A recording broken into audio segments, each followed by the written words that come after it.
It means this debate goes to the team arguing for the resolution.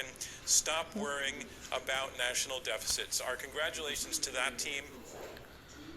But really, congratulations to all four of our debaters for shedding light, for doing it with spirit and intelligence and civility for this debate in partnership with Intelligence Squared. I'm John Donvan. More Bloomberg Television starts now.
Watching the best of Bloomberg Daybreak Middle East. The major stories driving the headlines this week.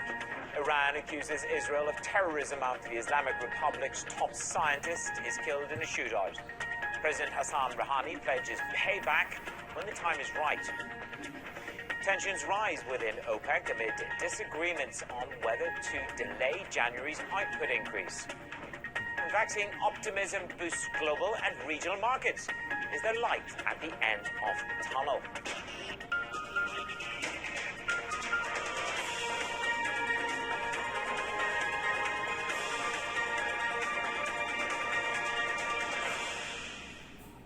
First, Iran's President Hassan Rouhani has this week said the nation will respond to the killing of its top nuclear scientist when the time is right, and accused Israel of an act of terrorism in significant escalation of tensions in the Persian Gulf. This savage assassination shows that our enemies are experiencing anxious weeks. They are feeling that the era of their pressures is fading away, and the world's circumstances are changing. They want to make the most of their remaining weeks and days so that they can create uncertain conditions in the region. Bloomberg's Simone Foxman had the details. Dr. Fakhrizadeh killed on Friday afternoon local time, about 37 miles east of Tehran, near a university there. According to semi-official Iranian news reports, he was in his car when gunmen came upon him and began firing. Then a truck exploded nearby. He was taken to a hospital where he was later pronounced dead. As you said, Iran immediately pinning the blame for this attack on Israel, also noting the similarities between this killing and the assassination of Qasem Soleimani back in January. Notably, Israel had long discussed Dr. Fakhrizadeh as the mastermind of Iran's nuclear weapons program, a program that Iran says does not exist. In fact, Netanyahu had called him out in a presentation in 2018, saying this is someone whose name you should watch. Now, the response from the international community so far has been pretty negative. The European Union calling this a criminal act. The foreign ministries, both of Qatar as well as Turkey, condemning the attack. The Qatari foreign minister saying that this adds fuel to the fire at a time when the international community very much wants diplomacy. But looking forward, the question here is how does Iran respond? Because they have vowed to do so at the right time. But, we're looking ahead at the potential for a Biden administration that's much more willing to deal, perhaps even return to that 2015 nuclear deal with Iran. So if we see too much of a hefty response here, it could compromise the potential for that deal moving forward. But of course, this certainly raising the stakes, raising tensions in the region with the Trump administration winding down, Manus. And of course, Jazid Zarif, the foreign minister, issuing his statement talking about the dying. Our enemies are having a stressful few weeks, and this is about the circumstances changing, making the most of their last few weeks. That's a clear reference to the United States administration. Simone, the other major story developing, we understand, is about Saudi Arabia, the potential preparedness to end a 3-year standoff with the country you're sitting in Qatar. Yeah, that's right, and particularly an advisor to the governments of Saudi Arabia and the UAE, unnamed advisor, telling the FT over the weekend that the potential for a resolution to this rift may be a gift that Prince Mohammed bin Salman could give to an incoming Biden administration that's likely to want to see this crisis resolved.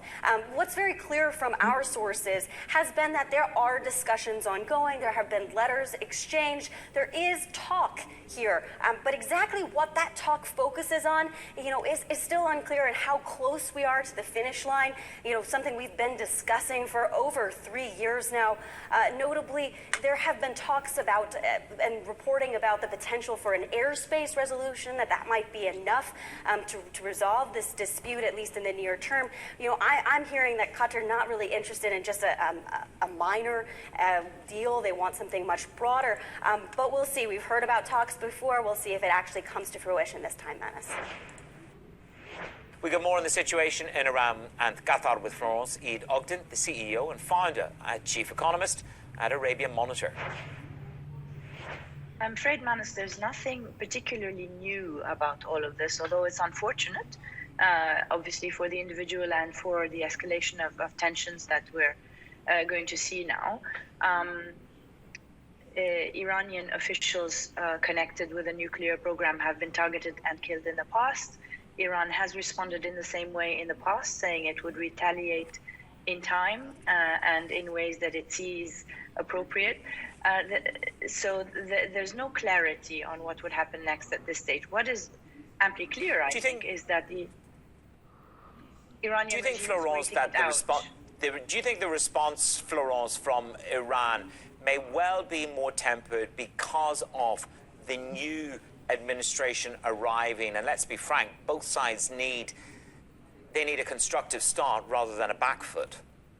Yes, exactly. I think that the Iranian regime for the past 9 months now, not just as of this week, has been waiting to see whether Mr. Trump would stay in office or not, and if not, what would be the rhetoric of the incoming administration.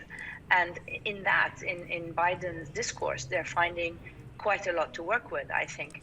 The question really is that there are some very interesting choices that need to be made by both the Iranians and the incoming Biden administration regarding how they calibrate the renewed rapprochement between Iran and the West, because some of this could influence elections in Iran. As you know, there's a chance of a hardliner coming in at the elections for president next summer. And so it's a very interesting deck of cards for both sides to play. However, unfortunately, the event of this week is, in my view, nothing new. What do you make of the weekend stories in regards to Saudi Arabia, Mohammed bin Salman being readying himself for a much quicker and substantive rapprochement with Qatar? So again, we've been hearing noises about this. The Qatar spat turned out to be a large problem for the GCC and for the region, and a very small problem for the world when it emerged 3 years ago. Therefore, there was no diplomatic